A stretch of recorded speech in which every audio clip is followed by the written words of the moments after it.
In September 2000, Reed Hastings walked into a boardroom in Dallas, Texas.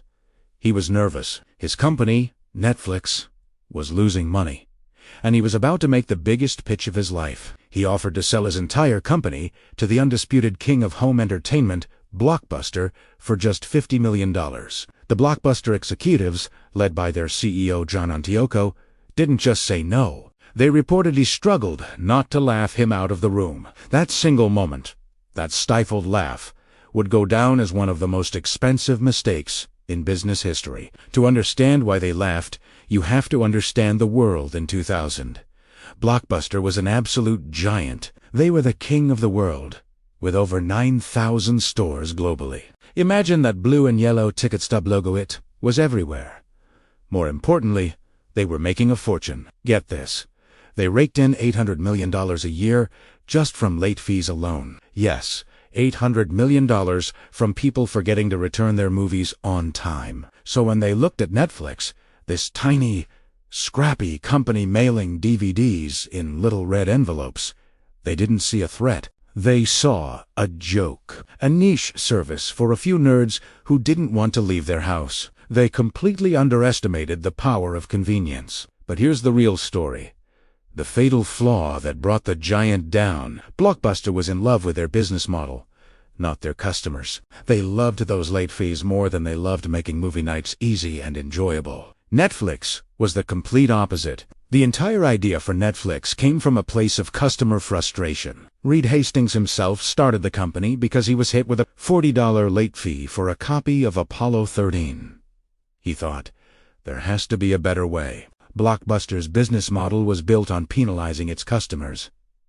Netflix's was built on serving them. One was a trap, the other was a service. That fundamental difference in philosophy was everything. Blockbuster's executives were staring at the present, completely blind to the future. They saw their crowded stores and assumed people loved the experience of driving to a physical location, browsing aisles, and hoping the new release was in stock.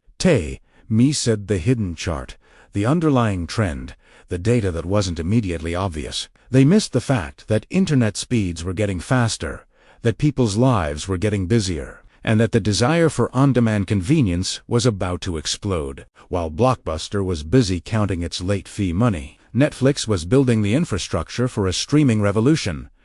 Blockbuster saw DVDs in the mail as the endgame. Netflix saw it as just the beginning. They were playing chess while Blockbuster was playing checkers.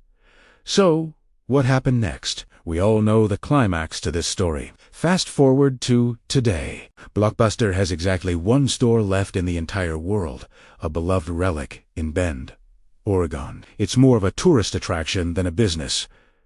And Netflix? It's a global behemoth with over $280 billion. That laughter in the boardroom, it cost Blockbuster everything. An entire empire wiped off the map, all because of arrogance. The lesson here is incredibly powerful and applies to so much more than just business.